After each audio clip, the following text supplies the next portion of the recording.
찬양하시겠습니다. 찬송가 87장 87장입니다.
아멘. 찬송가 40장 하시겠습니다.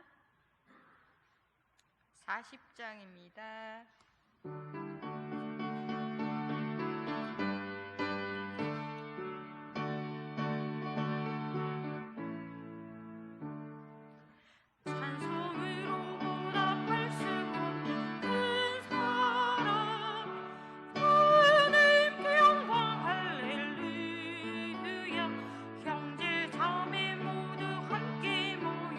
찬송해 주님께 영광 할렐루야.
잠시 후에 우리 모두 주를 보겠네.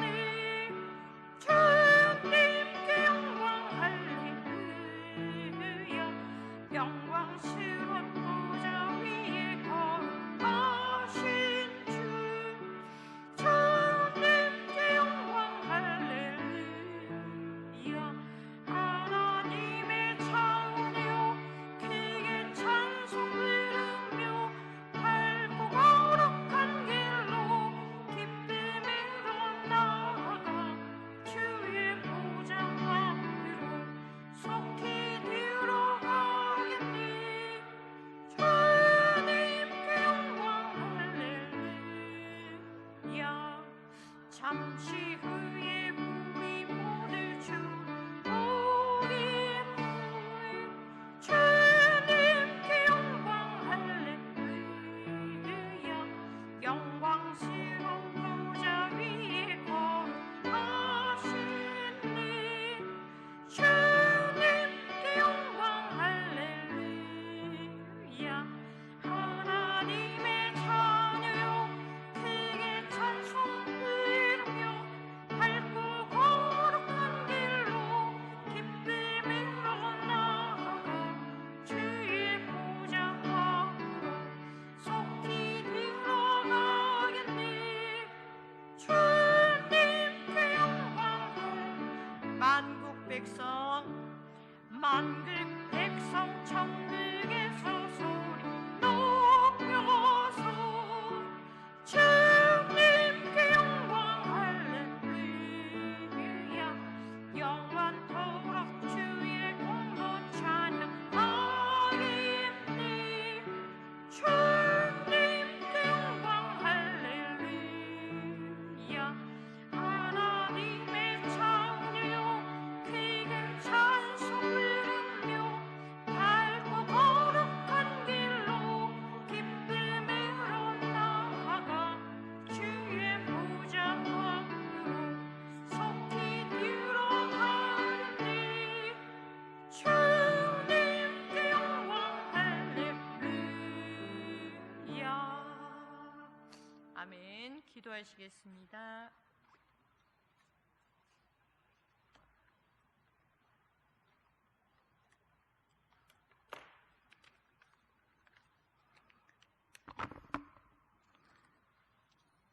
영광 가운데 영광 계신 하나님, 존귀하신 이름을 높여드립니다.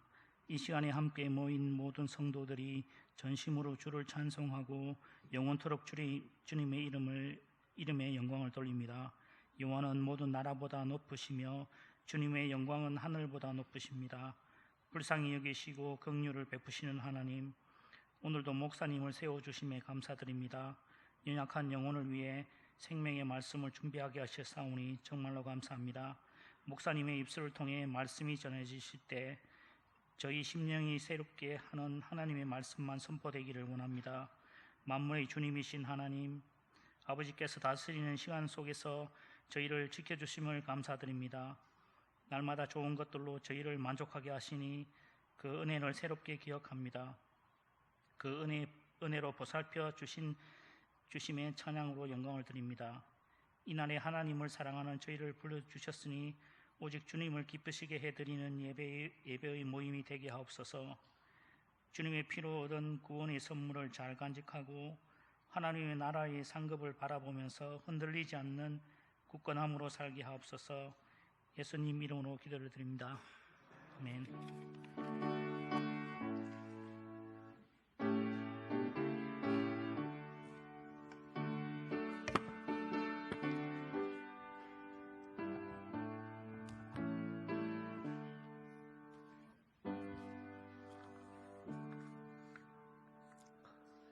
하나님의 말씀 요한복음 4장 24절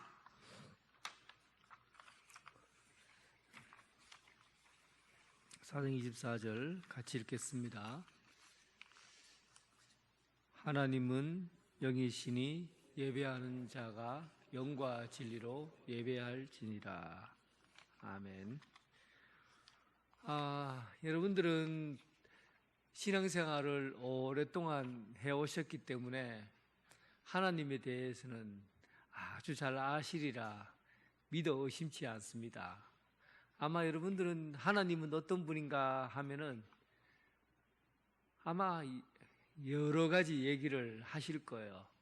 한번 그냥 하나님 어떤 분이다 한 말 생각나는 대로 막 얘기해 보세요. 하나님 어떤 분입니까? 예? 하나님은 우리 아버지시다. 예, 또요. 사랑의 하나님이다. 또요. 진실하신 하나님이시다.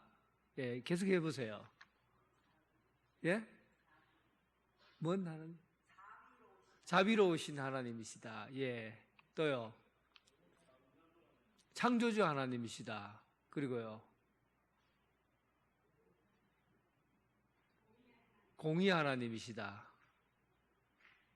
하나님에 대해서 할 말이 얼마나, 우리가 하나님은 이런 분이시라고 여기 벽 안에다가 글자를 채워내면 다 채워놓을 수 있을 것 같습니까?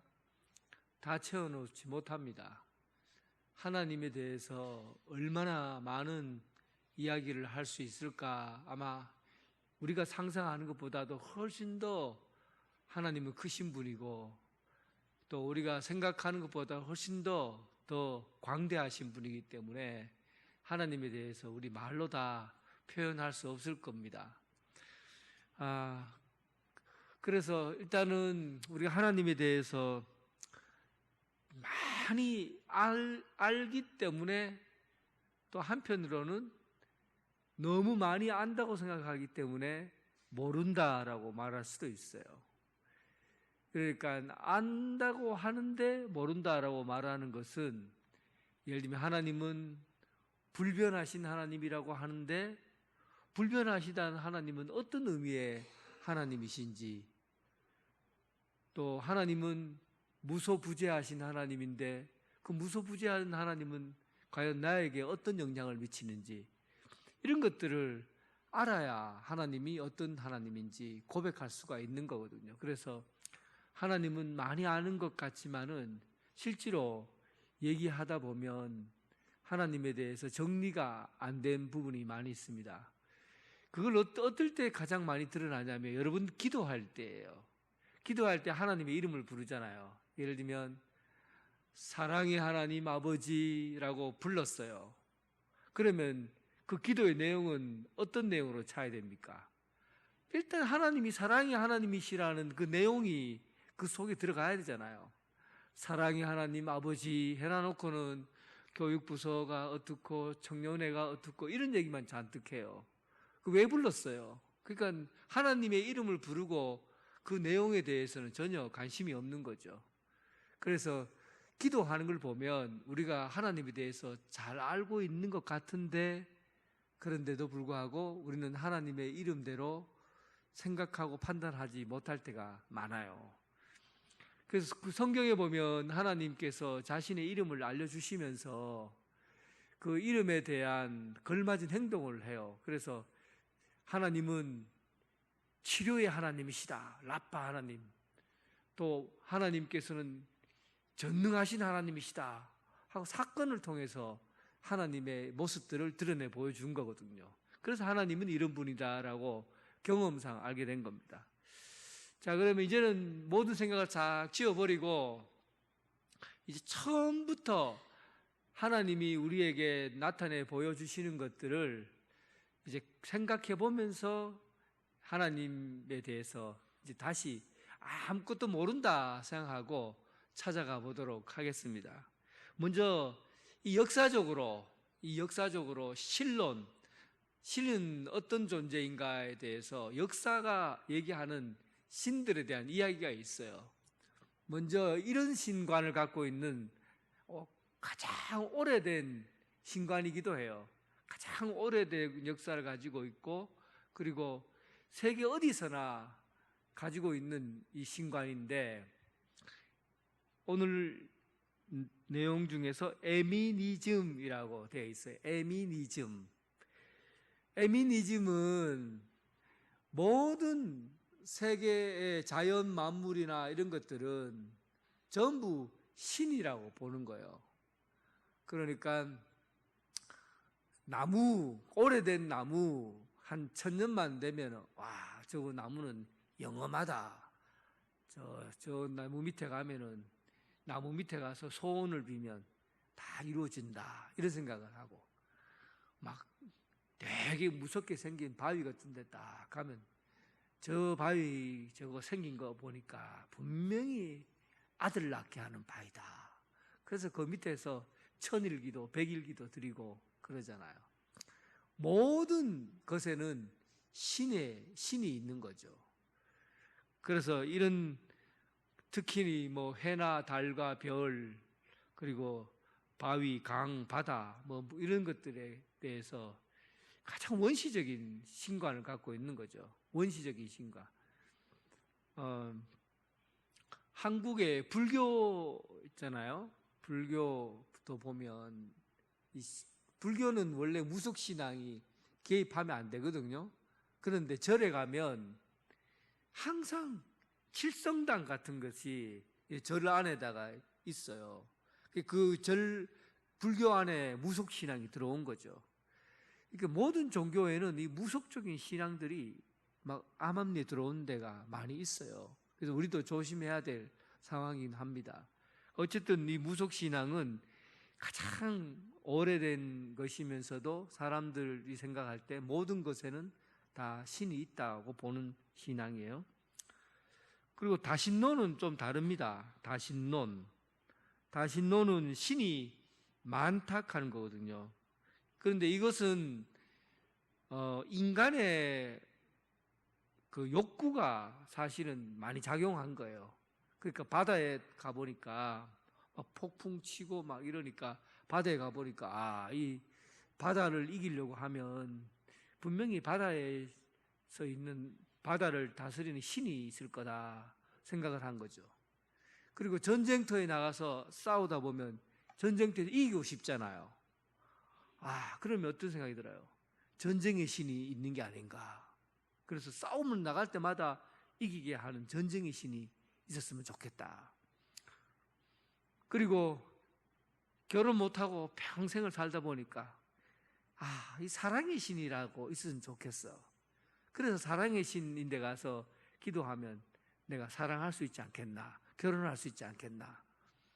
또 아이를 못 놓는 사람은 이 삼신할매처럼 그런 아이를 점지해주는 신이 있을 거야. 그러니까 인간의 욕구가 만들어낸 신들이 다 신론이에요. 그래서 신들을 인간의 욕구를 채우기 위해서 만들어진 신들에 대한 내용이 바로 다신론이에요. 그리스, 로마 신화나 이런 것들은 전부 다신론과 같은 거죠. 그 단일신론은 좀 달라요. 단일신론은 신이 많은데 신이 많다는 거 인정해요. 근데 이 단일신론은 그 중에서도 힘센 신이 있을 거다. 내가 생각할 때는 나는 이 신이 힘이 제일 세고 또 가장 사랑이 많고 자비로운 신이야. 나는 이 신을 믿을 거야. 그 신들이 있지만 그 중에서도 센 신이 있을 거라고 생각해요. 그러니까 이 단일신론과 같은 경우에 종교다원주의가 나온 거예요. 꼭 예수를 믿어야 구원받느냐, 꼭 부처를 믿으면 극락을 가고 예수를 믿으면 천당을 가고 또 무하메드 알라신을 믿으면 또 정당을 가죠. 그리고 이런 막 모든 다양한 신들을 다 인정하는 거예요. 인정하면서도 그 중에서도 내가 가장 원하는 독재적인 신이 있어서 다스리게 된다라는 그런 신을 단일신론이라고 그래요. 그래서 이 단일신론이 굉장히 매력이 있는 종교예요.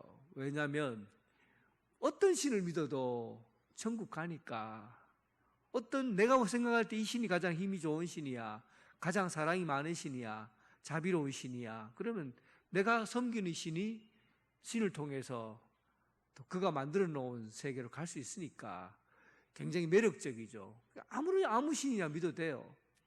그래서 그 종교다원주의와 같은 이런 단일신론을 갖고 있는 세계는 요즘 사람들에게 매력적으로 느껴지는 그런 신이라고 볼 수 있어요.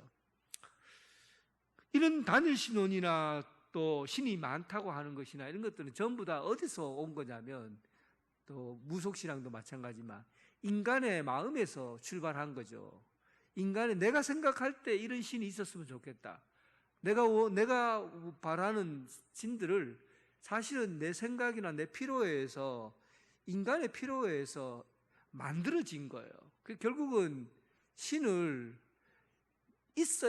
이런 부분에서 있어야 되기 때문에 만들어낸 신이라서, 사람이 형상을 만들어서 이런 신, 얼굴은 물고기 모양, 몸은 짐승 모양, 이렇게 해서 오래 살도록 또 장수하는 모양으로 또 만들기도 하고, 이렇게 해서 신들의 모양을 만들어서 우상을 세워서 섬기는 것. 이렇게 사실은 거의 인간 편에서 신을 만들어냈다고 볼 수가 있어요. 그런데 유일신론은 뭐냐 하면, 이 세상의 모든 것은 하나님으로부터 시작되었고, 또 하나님은 한 분이시고, 또 하나님 한 분이신 하나님께서 이 세상을 만드시고, 또 하나님께서 우리를 불러서 세웠다 하는 게 유일신론이에요. 그러니까 기독교는 신관을 생각하면 다신론이나 단일신론이나 아니고 유일신론이라고 말할 수가 있어요. 물론 삼위일체는 또 나중에 또 다신론하고 다릅니다. 나중에 다시 한번 언급하게 될 거예요. 어쨌든 하나님께서 우리를 불러서 또 우리를 선택해서 우리를 부르셨다라고 말하는 게 유일신론입니다. 단일신론이나 다신론은 인간의 욕구에 의해서 만들어진 신이에요. 이렇게 여러분 생각해 보면 더 이상 하나님에 대해서 우리가 말할 필요가 있겠어요? 참신은 인간이 만들어서 세워진 신을 가지고 참신이라고 말한다는 게 이거 웃기는 얘기 아닙니까? 그렇지 않습니까? 옛날 사람들을 생각하면, 무속신앙을 갖고 있는 사람을 생각하면, 인간이 자신을 돌아보니까 번개가 팍 치면은 번개보다도 우리가 약하니까 이 하나님을 저 번개가 신이다 생각할 수 있어요. 옛날에 생각을 가지면 곰이 막 나타나서 힘을 쓰면 사람이 꼼짝도 못하니까 야, 세상에 곰이 힘이 제일 세다, 곰신이 최고다, 이렇게 생각할 수 있어요. 그런데 지금 이 시대에 인간의 지능이 발달하고 지혜가 발달하고 했으면은 인간이 신을 만들어서 세운다는 거, 이거 얼마나 이제 신에 대한 신관이 잘못됐다는 걸 알 수 있죠. 결국은 우리가 지혜롭고 생각만 조금 해보면 하나님이 우리를 만드셨고 하나님이 우리를 필요에 의해서 부르셨다, 이게 다 맞는 이야기인 거예요. 그래서 신관은 하나님은 유일하신 분이요, 이 세상에 스스로 존재하시는 하나님이시다, 이 세상에 하나님 외에는 다른 신이 없다라고 말하는 유일신관, 이것이 바로 우리 기독교인들이 가져야 될 하나님에 대한 이야기입니다. 이게 사실은 가장 중요한 이야기였어요. 자, 정리가 됩니까? 하나님은 사람이 만들어낸 신이 아니고 또 여러 신 중에서 가장 힘센 신이 아니고 또 이 세상의 많은 신들 중에 하나인 신이 아니고, 신은 이 세상에 유일하게 하나님밖에 없고, 하나님이 이 세상의 모든 것을 다 만드셨고, 또 이 세상의 모든 것은 하나님의 부르심에 의해서 선택이 되고 하나님의 목적과 섭리에 의해서 인간의 구원의 길이 열려진다 하는 게 바로 유일신간입니다. 유일신간 정리됐습니까? 예, 이거 사실 가장 중요한 얘기였어요. 다른 내용들은 다 아는 얘기예요. 어쨌든 자, 그러면 이제 하나님께서 스스로 말씀해 주신 하나님, 너무 많은 하나님이 있으니까 우리는 너무 많은 이런 하나님 저런 하나님이라고 다 우리가 고백하는 하나님들이 많이 있지만, 그냥 교리적으로 정리된 하나님에 대해서만 이거 그냥 교리적으로 정리된 하나님만 우리가 알면 돼요. 자, 첫 번째 하나님은 어떤 분이십니까? 하나님은 자존하신 분입니다. 그래 돼 있죠? 자존하신 분입니다.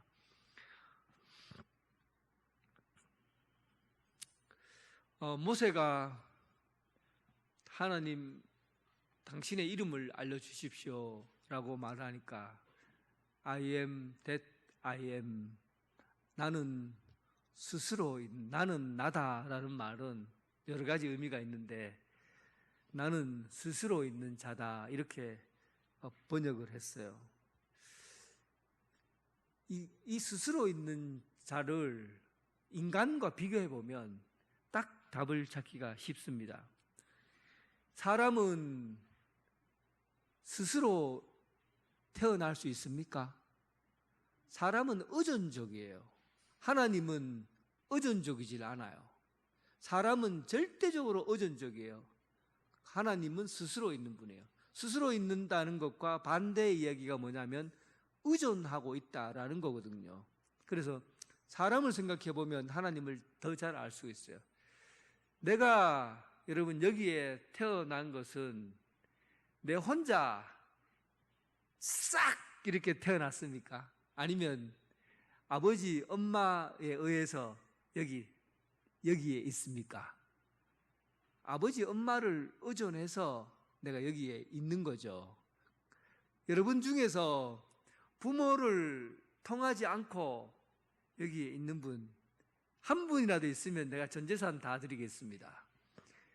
부모를 통하지 않고 여기 계신 분 있습니까? 혹시 있습니까? 없지요?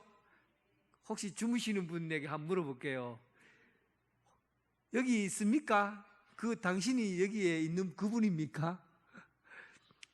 만약에 여기에서 내가 부모를 통하지 않고 여기 싹 혼자 여기 있다라고 하시는 분은 제가 정신병원 알려드리겠습니다. 그쪽으로 가시면 제일 빠릅니다. 사람은 이 세상의 모든 사실은 만물들은 혼자 존재할 수가 없어요.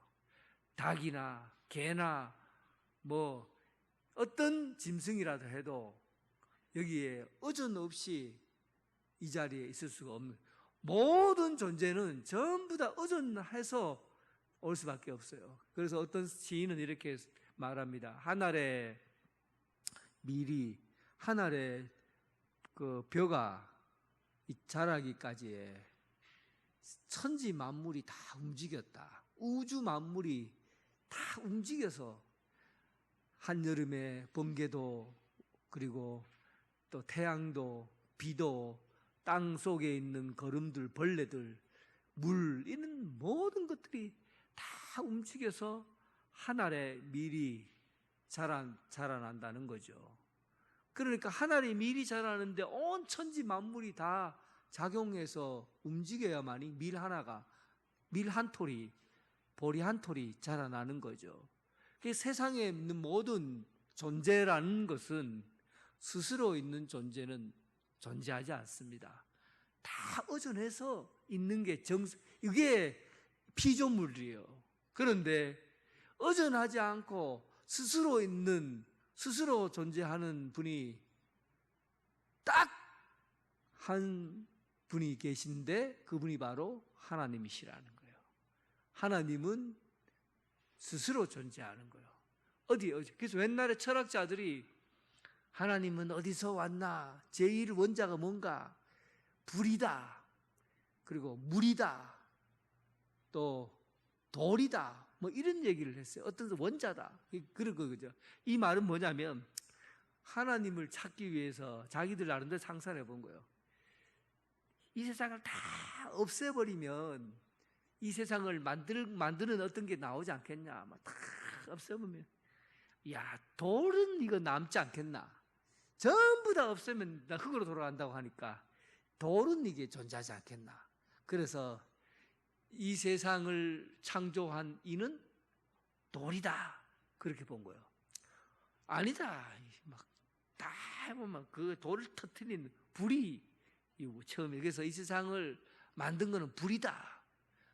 또 아니다. 어디에 가보면 제일 마지막에 남는 거 물이야, 물.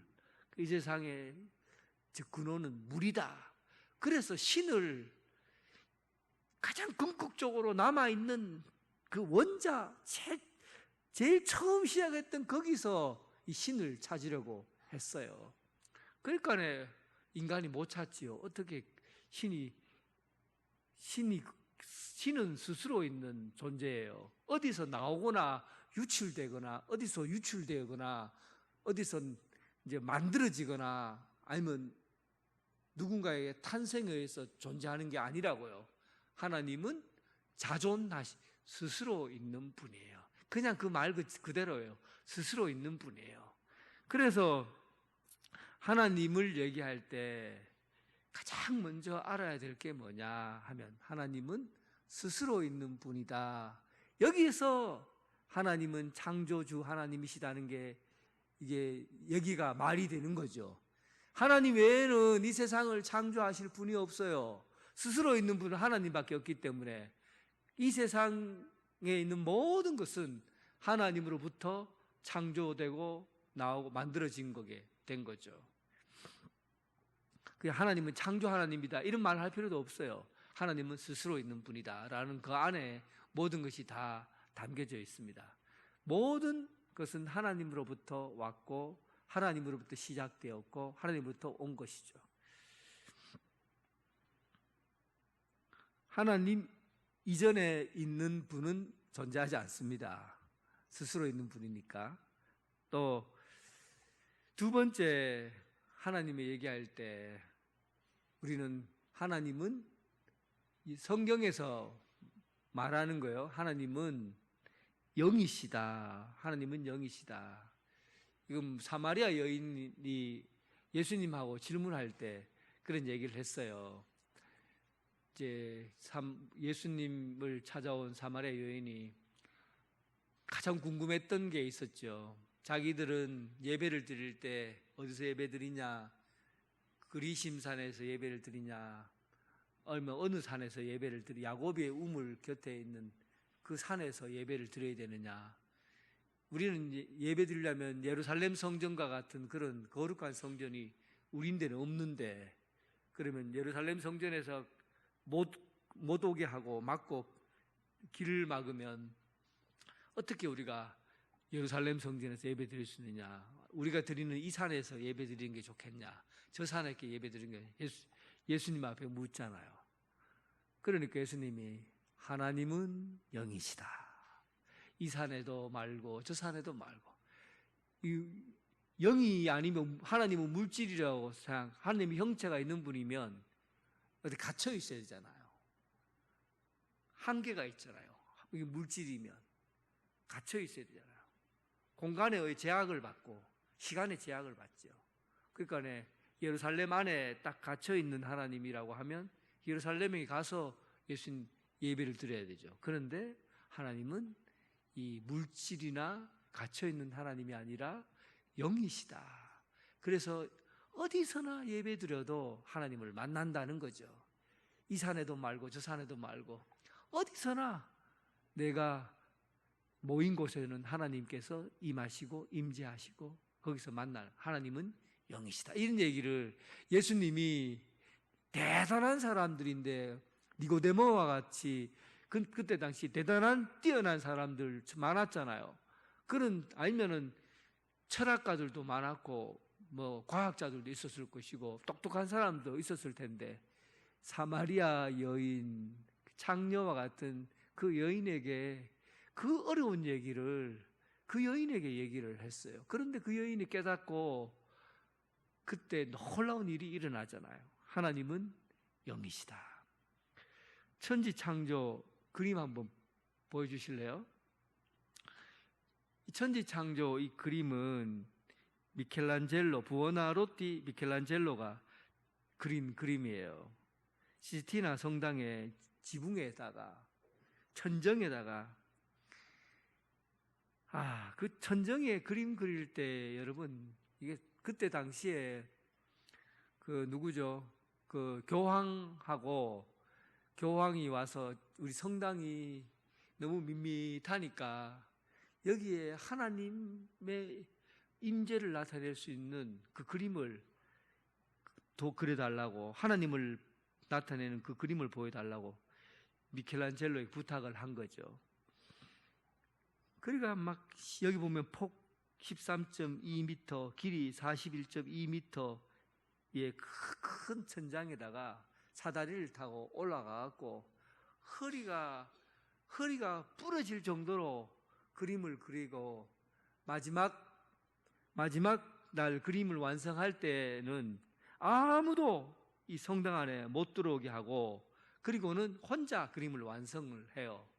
그리고는 그때 뭐 천주교니까 교황하고 성당에 있는 많은 사람들이 와서 그 첫 그림을 보려고 왔어요. 와서 커튼을 쫙 적기는 순간 일단 이 그림이 너무 아름다워 갖고 압도돼요. 사람들이 전부 이 그림을 보고 너무 아름답고 웅장하고 하나님과 이 세상을 만드신 하나님과 아담의 이야기를 그린 그 그림을 보고 다 기절하는 줄 알 만큼 놀랐어요. 그런데 문제가 하나 딱 생겼습니다. 너무 야해요. 여러분 잘 안 보이죠? 사람을 다 뺏겨놔 버렸어. 그러니까 그 성당 안에다가 막 사람의 육신의 그 모습들을 그대로 막 나열해 갖고 고추 말르듯이 다 보여줬어요. 그러니까 거기 있는 사람들이 너무 아름다운데 이걸 어떻게 해야 되나, 이거 예배당 안에다가 이렇게 목욕탕에 온 것처럼 해놔야 되나 하고는 막 논의하기 시작한 것이죠.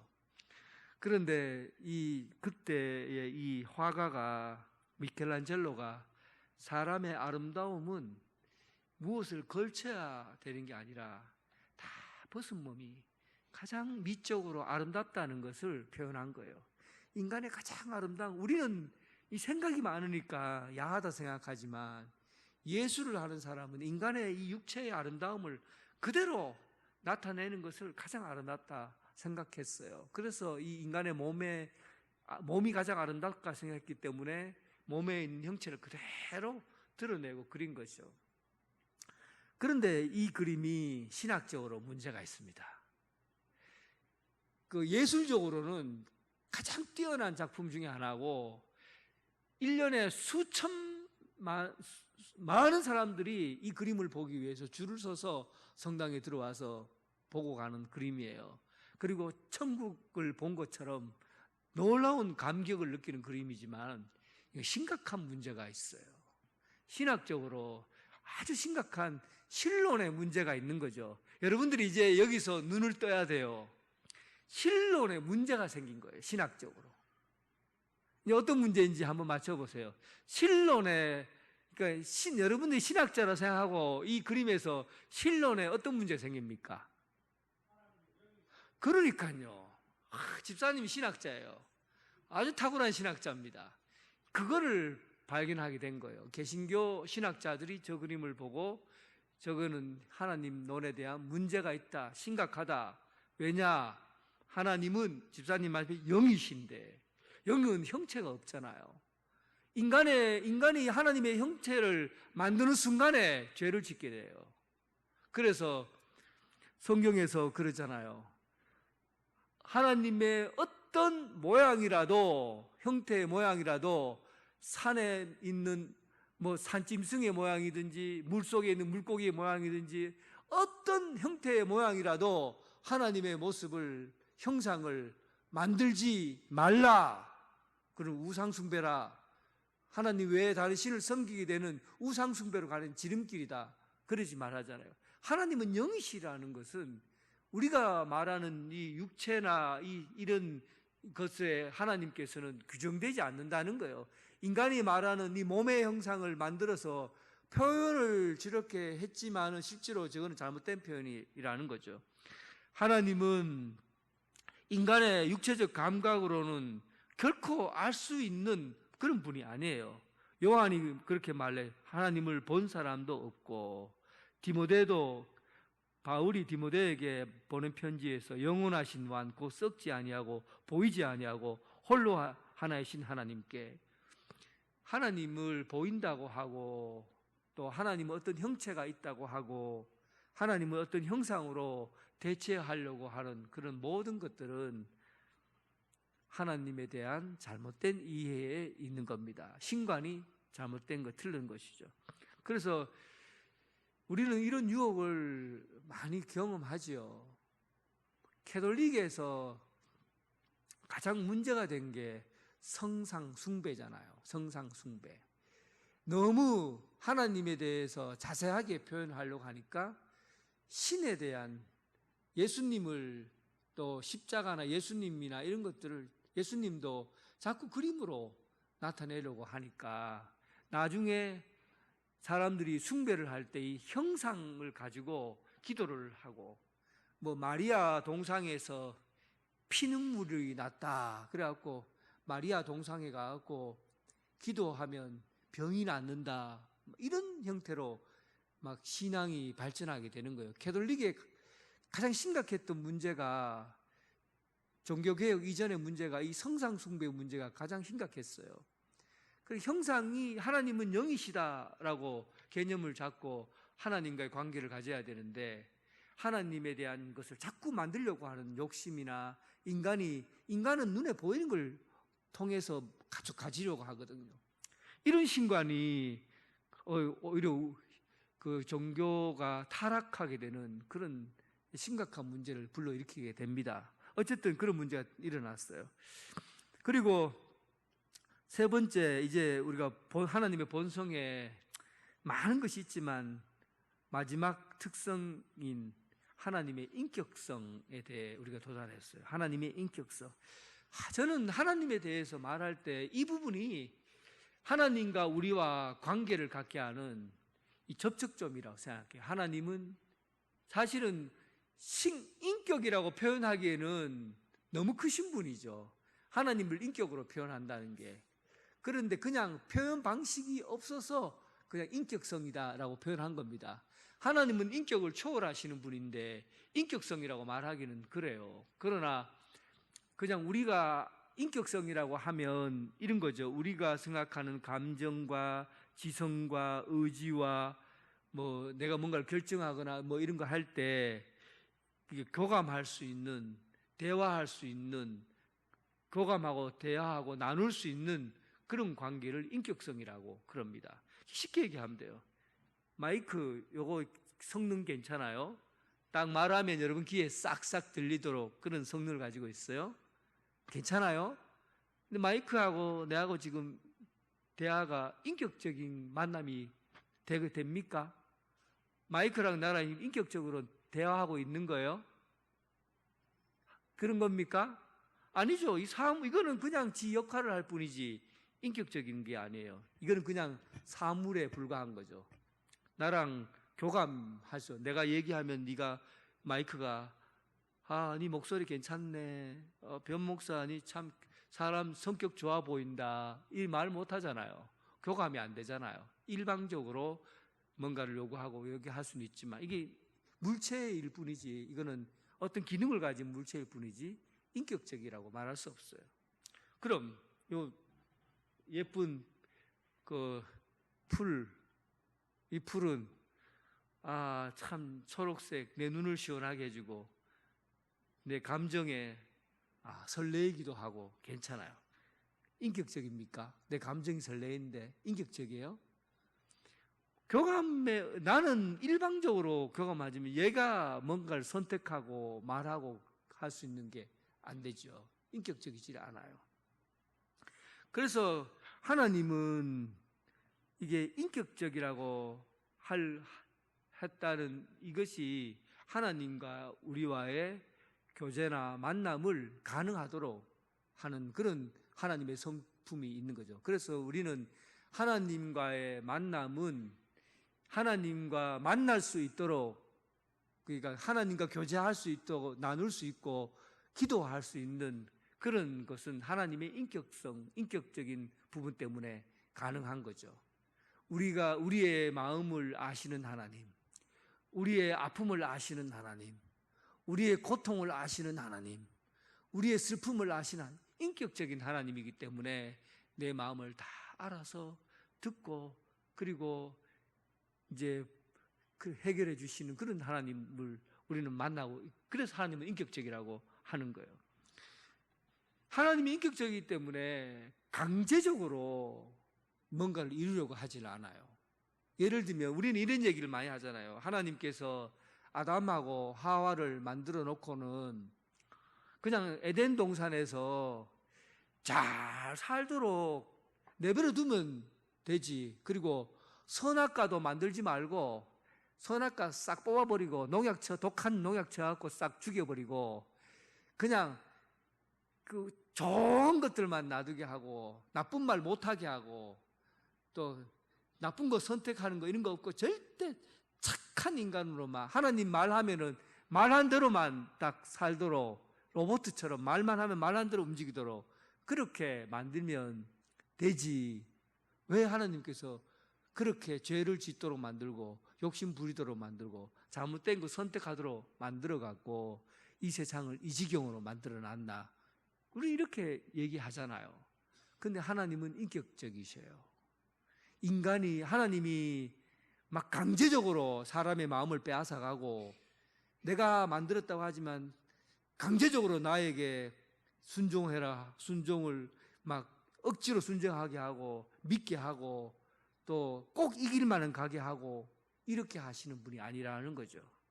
스스로 하나님과 교제와 관계를 통해서 하나님 앞에 내가 하나님을 순종해야 되겠다, 말씀을 잘 들어야 되겠다, 하나님의 길을 가야 되겠다 하고 그렇게 선택하도록 만드셨다는 거죠.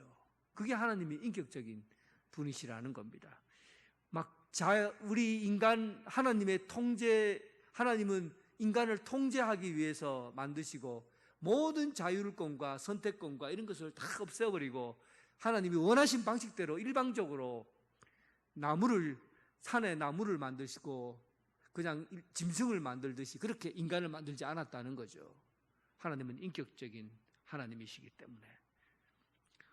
그래서 우리가 하나님 앞에 하나님이 제일 좋아하시는 게 하나님이 기뻐하시는 게 뭡니까?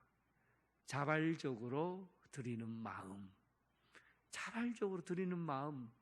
하나님이 너무 왜냐하면 우리를 인격적으로 하나님께서는 인격적인 분이기 때문에 억지로 하는 마음을 싫어하셔요. 그래서 하나님 앞에 여러분들이 헌금할 때 아까워하고 억지로 하고 이런 건 안 드리는 게 나아요. 토하신다니까요. 인격적인 하나님이시니까. 그런데 무슨 일을 시키면 기쁨으로 감당하고 자발적으로 하고 즐거운 마음으로 하고 그는 하나님의 그 성품 앞에 우리가 잘 반응하는 거죠. 그러니까 그런 것을 얼마나 좋아하시겠어요. 헌금을 20원을 드려도 두렙돈을 드려도 진심 어린 마음으로 이건 내 전 재산을 드리는 겁니다 하고 땡그랑하고 드리는 헌금을 하나님은 기뻐하신다. 인격적인 하나님이시기 때문에. 하나님의 아주 중요한 본질을 우리가 얘기하자고 하면 하나님은 스스로 있는 분이다. 또 하나님은 영이시다. 하나님은 인격적인 분이시다. 이 세 가지 정도는 기본적으로 알고 있어야 됩니다.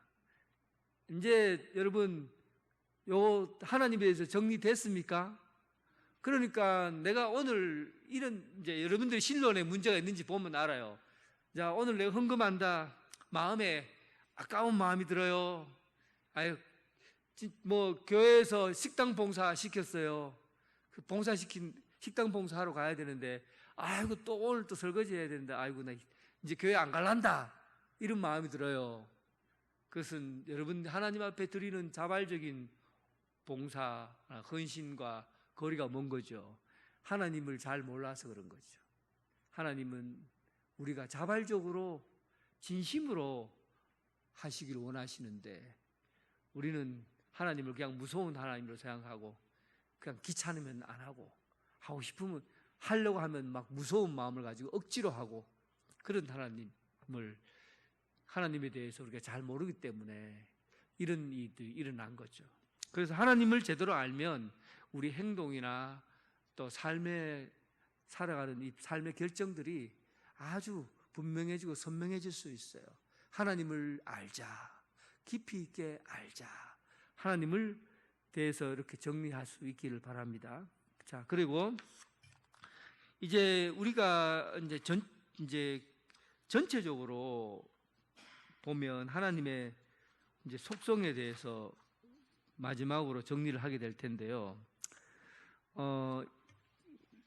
크게 공유적인 속성과 비공유적인 속성 이렇게 나누어집니다. 누구랑 공유할까요?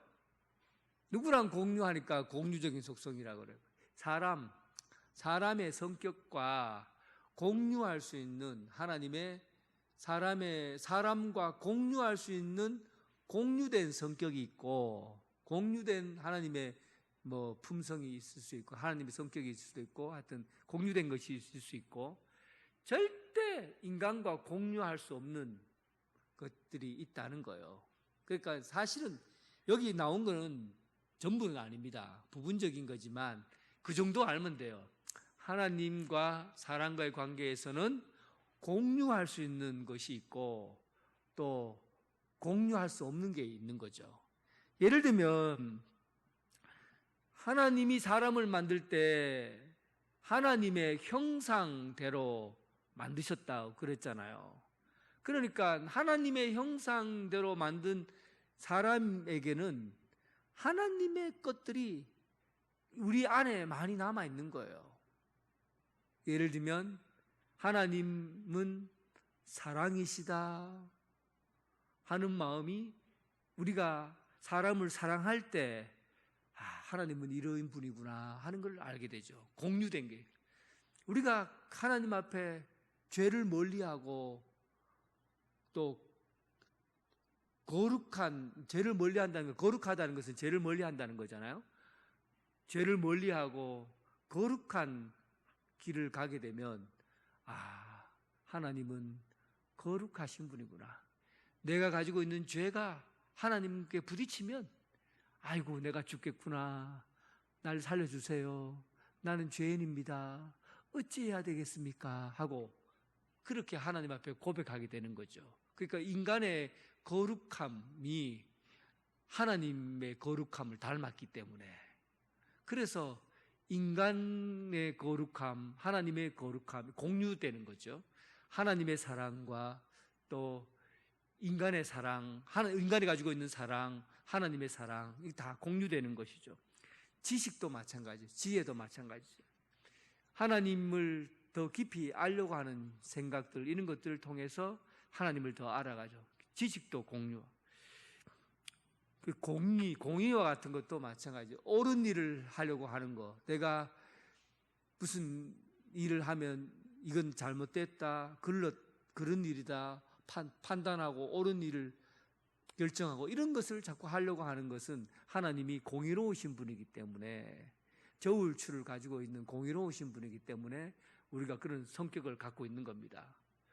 하나님과 우리 인간에 가지고 있는 공유하는 성격들이 있는 걸 공유적인 속성이라 그러고 그런데 절대적으로 공유할 수 없는 성격이 있어요. 이거는 철저하게 하나님만 가지고 있는 것이 있는데 그것은 바로 무한성.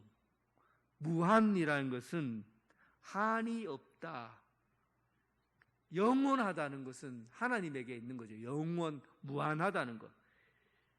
모든 존재도 무한하시고 지혜도 무한하시고 권능도 무한하시고 공의도 무한하시고 진실도 무한하시고 하나님은 모든 면에서 모르는 것이 없고 또 모든 것을 다 알고 계시고 그리고 가장 깨끗하고 가장 진실하고 이런 것에 한계가 없으신 분이 바로 무한하신 하나님. 인간이 무한할 수 없잖아요. 인간은 한계를 가지고 있고 하나님은 무한하시다. 거리적으로 보면 광대성이라고 그래요. 무한성을 광대성이라고. 이 광대성에는 우리가 오해를 해서는 안 돼요. 하나님은 언제 어디서나 어떤 곳에서나 계신 분인데요. 어느 곳 어떤 곳에나 계신 분이에요. 우리는 마치 하나님의 광대성을 무시할 수 있어요. 북한에는 하나님이 조금 있을 것이다. 남한에는 하나님이 많이 있을 것이다. 하나님의 능력이 많이 나타나고 남한은 크게 나타나고 이렇게 생각할 수 있어요. 그러나 하나님의 광대성은 인간이 거리를 측량해서 하나님은 여기 많이 계시고 저기 많이 계시고 하나님은 온 천하 온 곳에 모든 곳에 다 임재 머물러 계신다는 거죠. 심지어는 우리가 품어 있는 생각 그 마음 깊은 곳에 생각하고 있는 그 깊은 곳 속에서도 하나님은 만날 수 있고 또 거주하고 만날 수 있고 하나님이 임재해 계시는 거예요. 그러니까 하나님의 광대함은 인간과 다른 것이죠. 그리고 불변성, 천지는 없어지는 신화 주는 영존하시고 다 옷같이 낡으니 의복같이 바꾸시면 바꾸시려니와 주는 여상하시고 주의 연대는 무궁하라. 하나님께서 하신 말씀은 절대 감정에 따라 이리저리 변하지 않습니다. 인간은 변하는 거예요. 인간은 무조건 변해요. 안 변할 수 없어요. 오늘 아침에 노랬다가 저녁 되면 저랬다가 오늘은 이 생각했다가 내일은 저 생각했다가 왔다 갔다 이게 인간이에요. 인간은 변하는 거죠. 잘 변해요. 끝까지 가져가는 게 쉽지 않아요. 그런데 하나님께서는 불변하신 분이에요. 하나님이 약속해 놓은 것은 절대 변하지 않습니다. 만약에 하나님의 불변성에 문제가 생기면 심각해요. 어떤 게 심각한 줄 압니까? 하나님께서 이런 말씀하셨잖아요. 누구든지 예수 그리스도를 믿으면 어떤 처지나 어떤 환경에 있든지 간에 내가 다 구원해주고 하나님의 자녀가 되겠다. 그런 말씀을 하셨어요. 약속하셨죠. 누구든지 예수 그리스도를 믿으면 구원받는다. 그런데 오늘 하나님께서 괜히 기분이 나쁜 거예요. 그래서 오늘은 내가 보니까 언양제일교회에 나온 사람 중에서 구원 안 시켜야 될 사람 여기 있네 하고 마음을 싹 바꾼 거예요. 기분이 나쁘다고. 그러면은 하나님을 어떻게 믿어요? 하나님이 아브라함에게 내가 너희로 하늘의 별과 같이 바다의 모래와 같이 많게 해주겠다 약속했는데 아브라함이 살아있는 동안에 이삭이라는 아들 하나 그리고 첩의 자식 하나 둘 아들밖에 없었어요. 그런데 하나님이 그의 후손에서 하늘의 별과 같이 바다의 모래와 같이 하나님이 약속했어요. 아브라함이 살아생전에는 그런 만큼 못 봤어요. 그런데 하나님은 아브라함이 죽어도 그 후대에 진짜 하늘의 별과 같이 바다의 모래와 같이 그의 후손들을 약속을 한 그대로 이루어내온 것이 하나님의 불변성이에요. 하나님은 우리에게 한 약속은 끝까지 지키시는 거죠. 그래서 우리가 믿는 모든 믿음은 하나님의 불변성을 토대로 하고 있는 거죠. 그리고 하나님의 전능성, 이것도 인간이 가질 수 없는 거죠. 모든 것을 하나님께서는 하신다. 전능하신 하나님, 이 세상을 창조하시고 또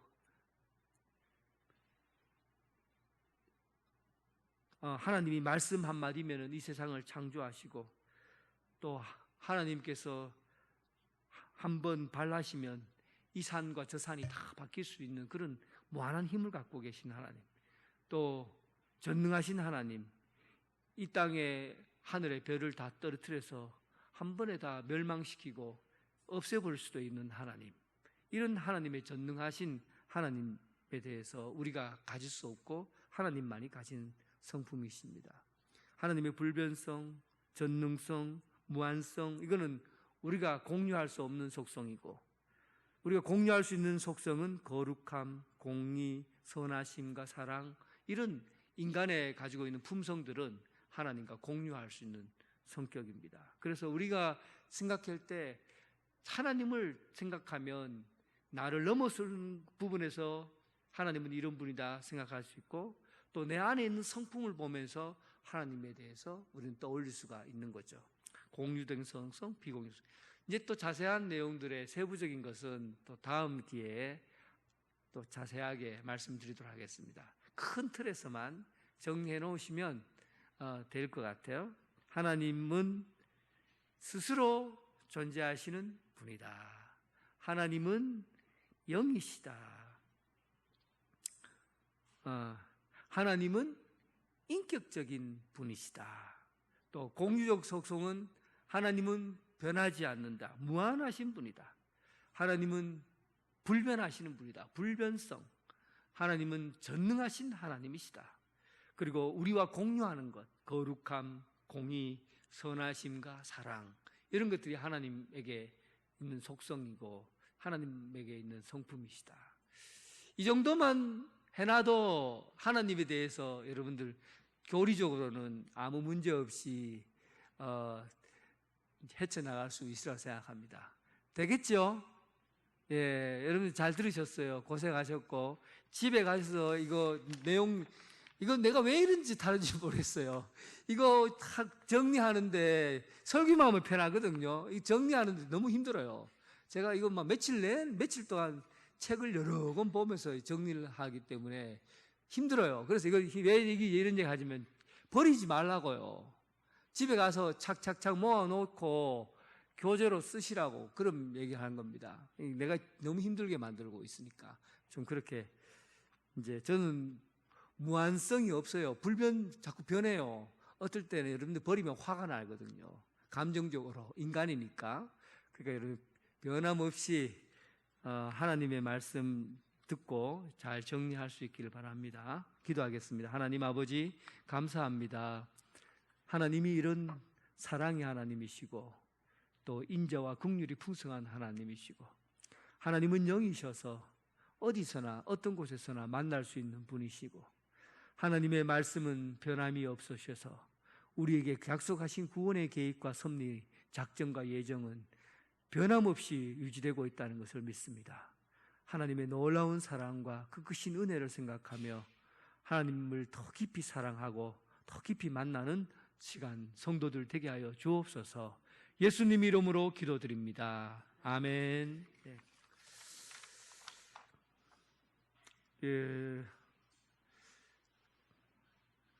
중요한 내용들은 주보를 참조해 주시기 바랍니다. 찬송가 20장 찬송 부르겠습니다.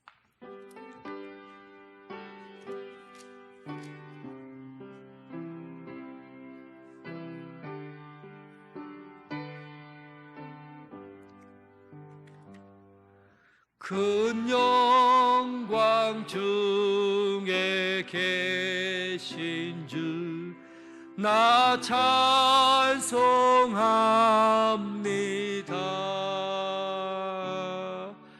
영원히 계신 주 이름 나 찬송합니다.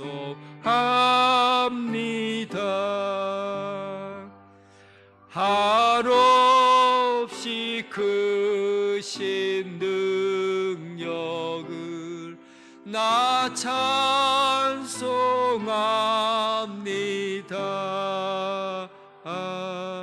참되고 미쁜 그 언약 나 찬송합니다.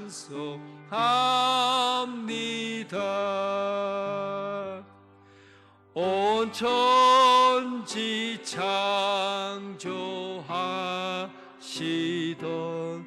그 말씀이 미소 영원히 변치 않는 줄 나 믿사옵니다.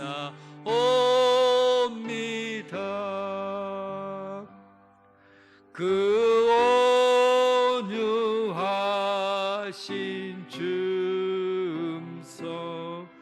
날 불러주시고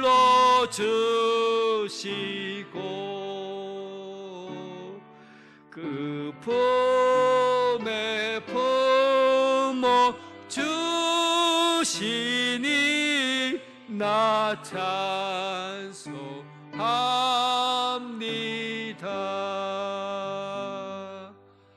아멘.